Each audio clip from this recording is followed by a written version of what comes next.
नमस्कार, मी मुजावर एमाय. बघा पडतंय का या राजकीय सदरामध्ये आपलं स्वागत आहे.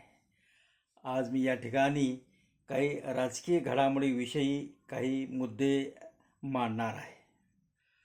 लोकसभेमध्ये राष्ट्रपतींचं भाषण झालं आणि त्यानंतर राष्ट्रपतीच्या अभिभाषणावर लोकसभेमध्ये चर्चा झाली.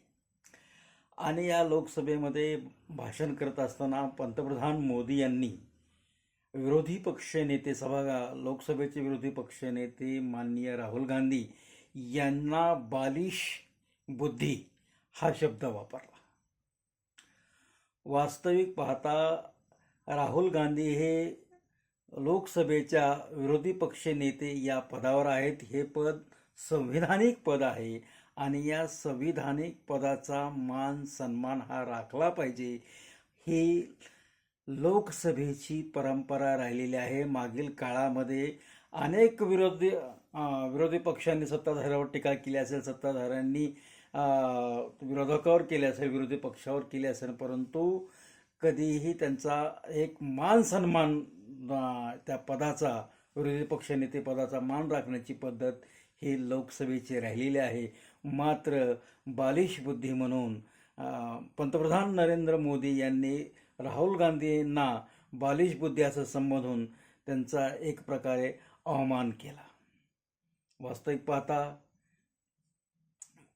पंतप्रधान मोदी यांनी त्या राहुल गांधी यांना एकीकडे बालिश म्हणून संबोधलं आणि ज्यावेळी त्यांनी 2 तास 14 मिनिटे भाषण केलं, त्यापैकी बराचसा वेळ हा त्यांचा केवळ राहुल गांधी यांच्यावर किंवा काँग्रेसवर बोलण्यामध्ये गेला. म्हणजे याचा अर्थ काय? एकीकडे तुम्ही बालिश म्हणता आणि त्याच्यासाठी एवढा मोठा वेळ घालवता. याचा अर्थ असा होतो की सध्या भाजप ही घाबरलेली आहे आणि आम्ही घाबरलेलो नाही हा दाखवण्याचा एक प्रकारे त्यांचा प्रयत्न आहे. भाजपा हे नेहमी आपण जेव्हापासून हे लोकसभेचं जर अधिवेशन पाहण्यात आलेलं असेल तर आपणाला हे माहीत असेल की भाजपाने जे इंदिरा गांधी यांनी आणीबाणी लावलेली होती, त्या आणीबाणीच्या निंदा प्रस्ताव आणला, त्याच्यावर मौनही बाळगलं. वास्तविक पाहता आणीबाणी हा आपल्या भारत देशाला लागलेला कलंकच आहे. ते वाईटच आहे, त्याचं समर्थन कुणीच केलेलं नाही आतापर्यंत. ते वाईट होतं आणि तो एक कलंक आहे.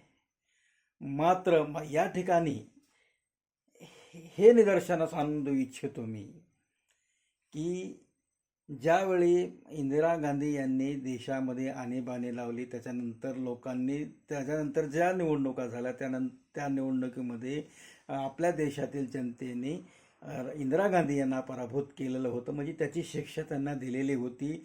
त्यानंतर इंदिरा गांधी यांनी देशाची माफी देखील मागितलेली आहे आणि त्यानंतरच्या काळामध्ये परत काँग्रेसची सरकार अनेक वेळा आलेली आहे. आपण सर्वांना माहीत आहे. ही काय झाक्रत बाब नाही, हे सर्व देशाला माहीत आहे की याच्यानंतर अनेक वेळा काँग्रेसचे सरकारे आलेले आहेत. याचा अर्थ असा होतो की आणीबाणी लावली ही वाईट होतं, परंतु ज्यावेळी त्याची शिक्षा इंदिरा गांधींना देण्यात आली किंवा इंदिरा गांधीने माफी मागितली त्यावेळेस देशाने त्यांना माफ केलं आहे असा त्याचा अर्थ होतो. त्यांची सरकारे पुन्हा पुन्हा येतात. याचा अर्थ असा होतो की देशाने त्यांना माफ केलेलं आहे. तरी पण मग भाजपा पुन्हा पुन्हा आणीबाणीचा विषय काढून काँग्रेसला डिवचण्याचा प्रयत्न का करत आहे? केवळ त्यांचा जो या ठिकाणी लोकसभेच्या निवडणुकीमध्ये त्यांचा जो पराभव झालेला आहे, त्यांची जी संख्या कमी झालेली आहे, त्याचा कुठंतरी डॅमेज कंट्रोल करण्याचा प्रयत्न हा भाजपा करत आहे असं मला या ठिकाणी वाटतं.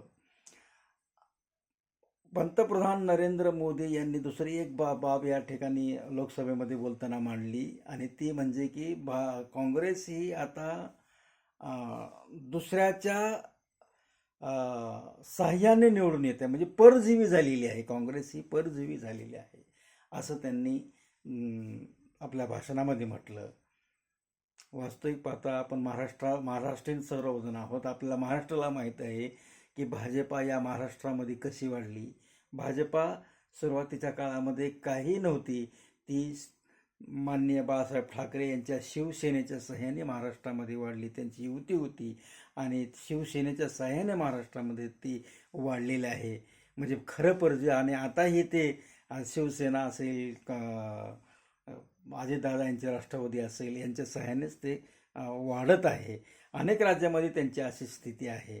म्हणजे खऱ्या अर्थाने परजीवी कोण आहे हे वेगळं सांगण्याची या ठिकाणी गरज नाही. भाजपा एनकेन करून आपला पराभव झालेला आहे किंवा लोकांनी आपल्याला नाकारलेला आहे मान्य करायला तयारच नाही.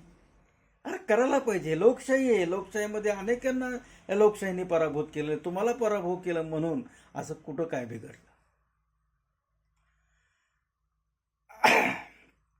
हे हार जीत तर ही चाललेलीच आहे. पण या उलट भाजपा ही काँग्रेसला तुम्ही 3 वेळेस तुम्हाला नाकारण्यात आलं, तुम्हाला 3 वेळेस तुमची सत्ता येऊ शकली नाही, अशा प्रकारे त्यांना बोलून त्यांना डिवचण्याचा प्रयत्न करत आहेत.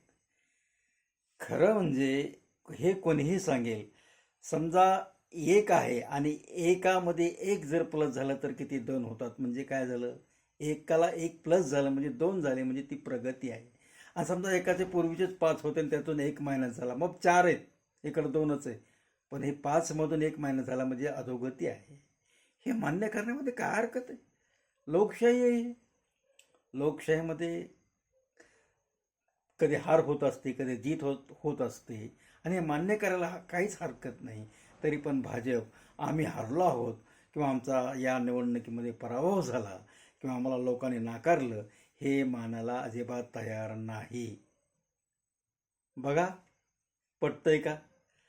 आजच्यासाठी एवढंच. धन्यवाद.